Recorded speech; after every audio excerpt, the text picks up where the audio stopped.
चलो मानता हूं उस रात में शराब के नशे में था, लेकिन इसे अपने कमरे का दरवाजा खुला रखकर सोने की क्या जरूरत थी? अभिनव ने अपने आप से कहा। वो अभी भी अनन्या के कमरे के बाहर खड़ा था। उसे पता था कि उसे बाकी कमरों में भी कोई जगह नहीं मिलने वाली है, इसलिए जहां इस घर के नौकर सोया करते थे, अभिनव वहां चला गया। वहां उसे किस्मत से एक बिस्तर खाली मिला और अभिनव उस पर जाकर सो गया।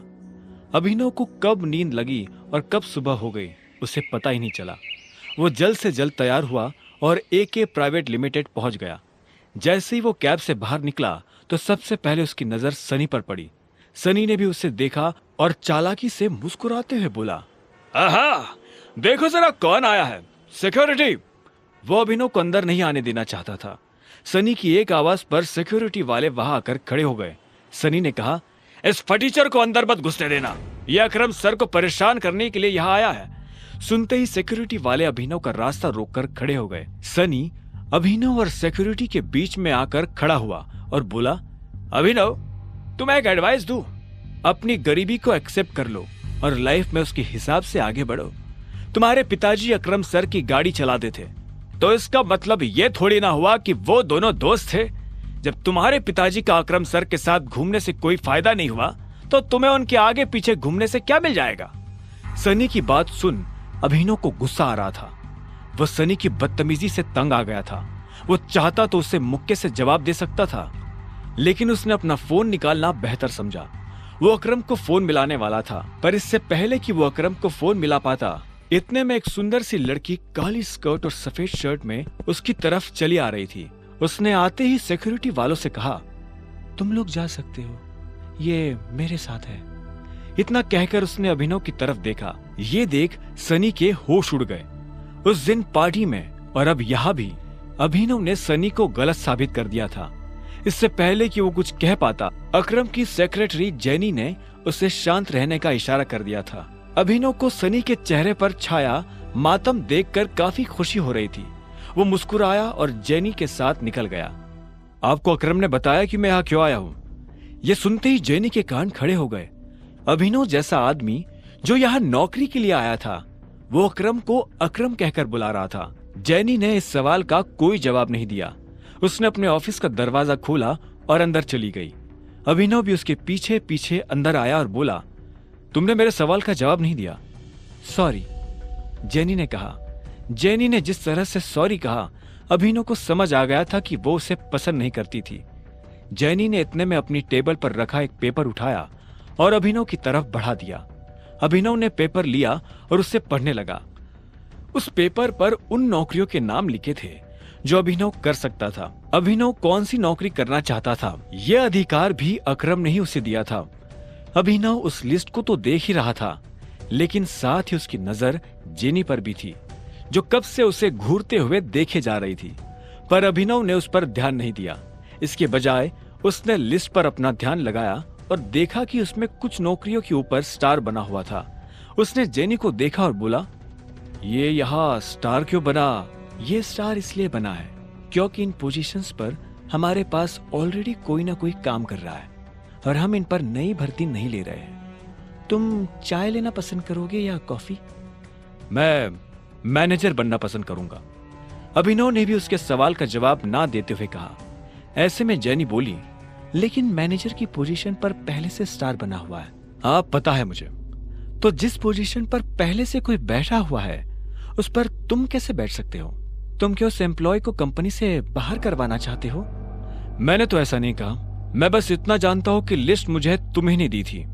हाँ, लेकिन तुम्हारा नाम? जेनी। जेनी ने गुस्से में कहा। अभिनव के सवालों से उसे चिढ़ हो रही थी। अभिनव को उसके नाम से कोई मतलब नहीं था। उसने आखिर में कहा, देखो जेनी, इसमें मेरी कोई गलती नहीं है। तुमने मुझे लिस्ट लाकर दी, मैंने उसमें से अपनी पसंद की पोस्ट चुन ली। अब आगे क्या करना है वो तुम देखो। अभिनव ने कहा।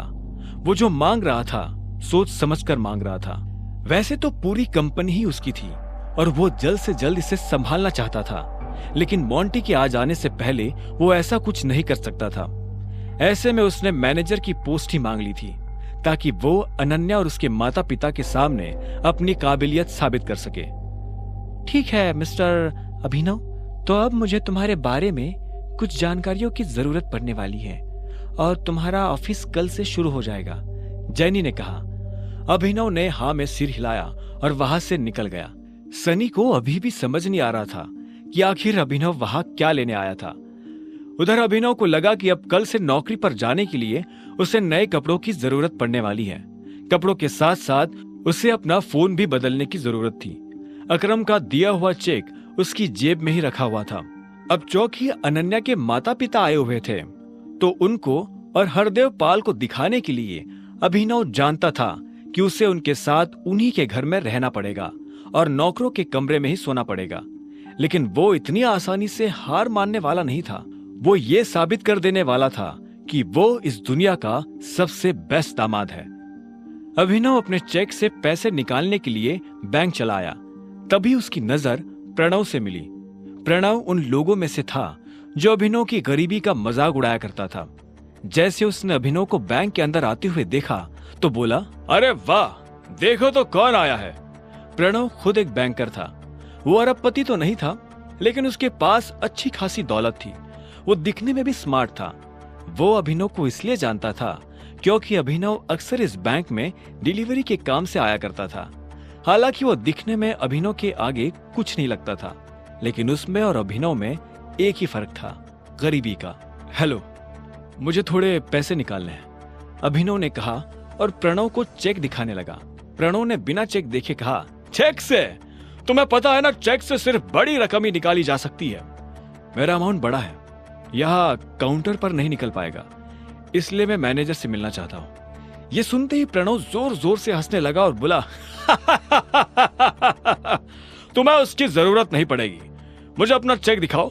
अभिनव ने गुस्से में प्रणव को अपना चेक दिखा दिया। प्रणव ने बिना देखे अभिनव और बाकी लोगों की आंखों के सामने चेक फाड़ दिया। अभिनव प्रणव पर चिल्ला उठा, तुम्हारा दिमाग खराब है क्या? सिक्योरिटी को बुलाओ और इस आदमी को अभी के अभी बाहर निकलवाओ यहाँ से। फर्जी चेक लाकर बैंक वालों को बेवकूफ बनाता है।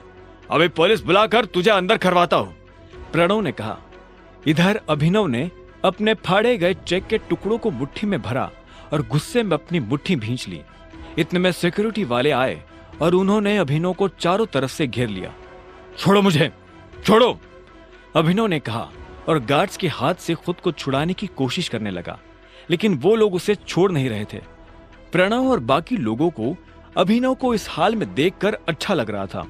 जब वो लोग अभिनव को लेकर बाहर जा ही रहे थे कि तभी इतने में उन्हें किसी परफ्यूम की खुशबू आई। पूरा कमरा उस परफ्यूम की खुशबू से भर गया था। इससे पहले कि अभिनव देख पाता ये खुशबू कहां से आ रही थी, उसे एक आवाज सुनाई दी। क्या हो रहा है यहाँ? यह आवाज और किसी की नहीं बल्कि बलराज की थी। उसने अभिनव को दूर से ही पहचान लिया था। बलराज को देखते ही अभिनव की जान में जान आ गई थी। अब कोई उसका कुछ नहीं बिगाड़ सकता था। प्रणव ने बलराज की तरफ देखा और बोला, सॉरी सर, मुझे पता नहीं था कि आप इस तरह यहाँ आ जाएंगे। मैं तो बस इस आदमी को फर्जीवाड़ा करने से रोकने की कोशिश कर रहा था। यह सुन बलराज ने अभिनव को ऊपर से नीचे तक देखा और फिर गार्ड्स की तरफ देखते हुए बोला, छोड़ दो उसे, बलराज ने कहा और मैनेजर के कैबिन की तरफ बढ़ने लगा। उसने पलटकर अभिनव को भी अपने साथ आने का इशारा किया। अभिनव चुपचाप बलराज के पीछे चला जा रहा था। प्रणव और बाकी लोगों को समझ नहीं आ रहा था कि बलराज अभिनव को अपने साथ क्यों ले जा रहा है। जब प्रणव भी उनके पीछे जाने लगा तो बलराज ने पलटकर कहा, मैंने कहा तुम्हें मेरे साथ आने को। नहीं सर। बलराज ने उससे घूरा तो प्रणव के पैर थमे के थमे रह गए। अभिनव को बलराज का यह बर्ताव देख घबराहट हो रही थी। वो बस यही उम्मीद कर रहा था कि बलराज ऐसा कुछ ना कर दे जिससे उन लोगों को अभिनव की पहचान के ऊपर शक हो जाए। बलराज भी ये बात समझता था, इसलिए उसने प्रणव को देखते हुए कहा, अगर इसने कुछ गलत किया है तो इस बारे में मैनेजर को पता होना चाहिए। अगर तुम अपने लेवल पर एक्शन लोगे तो हो सकता है कि मैनेजर बुरा मान जाए। जी सर, प्रणव ने हाँ में सिर हिलाते हुए कहा। बलराज ने अभिनव को घूरा और उससे अपने साथ अंदर आने का इशारा करने लगा। दोनों एक साथ मैनेजर के बड़े से कैबिन में दाखिल हो गए थे। मैनेजर अपनी कुर्सी पर बैठकर कंप्यूटर पर काम कर रहा था। बलराज ने उसका ध्यान अपनी तरफ खींचने के लिए दरवाजे को जोर से बंद किया। अचानक से मैनेजर की नजर दरवाजे पर पड़ी। जब उसने देखा कि सामने बलराज खड़ा है तो मैनेजर खुद अपनी कुर्सी से खड़ा हो गया। बाबा बलराज सर, आप यहाँ कैसे? मुझे बुलवा लिया होता। बलराज ने उसे खींचते हुए देखा और बोला, वैसे तो मैं यहाँ कुछ काम से आया था, लेकिन बाहर जो मैंने तमाशा देखा तो मुझे लगा कि पहले उसके बारे में तुमसे बात कर लेनी चाहिए। तुम्हें पता है ये साहब कौन है? मैनेजर ने अभिनव की तरफ देखा। उसकी नजर उसके चेहरे से फिसलते हुए उसके हाथों और आखिर में उसकी अंगूठी पर चली गई। जैसे उसने अंगूठी पर बने उस निशान को देखा तो मैनेजर का मुंह खुला का खुला रह गया। उसके मुंह से निकला, बाप रे बाप, ये टाइगर है। ये कौन है? अभिनव ने बलराज से पूछा। यह उस टीम का आखिरी हिस्सा है जिस टीम के तुम कैप्टन हो, टाइगर। बलराज ने अभिनव को मैनेजर से इंट्रोड्यूस करवाते हुए कहा। अभिनव को इस बात पर विश्वास ही नहीं हुआ। प्रणव जिस मैनेजर के लिए काम करता था वो मैनेजर अभिनव के लिए काम करता था। इससे पहले कि अभिनव कुछ कह पाता, मैनेजर उसके पैरों में आकर गिरा और बोला, टाइगर, आपको यहाँ कितनी देर हुई और मैं आपके लिए क्या कर सकता हूँ? फिलहाल तो आप मेरे पैरों में से उठ जाइए। आपको और इनको छोड़कर किसी को नहीं पता कि मैं टाइगर हूँ, अभिनव ने कहा। यह सुनते ही मैनेजर अपनी जगह पर खड़ा हो गया और बोला, आपको देखकर बहुत अच्छा लगा। अब आप आ गए हैं तो हमें जरूर इस मुसीबत से बाहर निकाल ही लेंगे। वो सब तो ये कर ही लेंगे, लेकिन उससे पहले आपको अपने नौकरों को सबक सिखाना पड़ेगा, क्योंकि अगर मैं सबक सिखाने पर आ गया तो आपको पता ही है क्या होगा। बलराज ने कहा और अभिनव के साथ जो हुआ उसने मैनेजर को सब बता दिया। यह सुनते ही मैनेजर का खून खौल उठा। उधर जब अभिनव और बलराज मैनेजर के कैबिन में खड़े थे तब इधर एक हट्टा कट्टा सा आदमी स्विमिंग पूल में काला चश्मा लगाकर खड़ा था।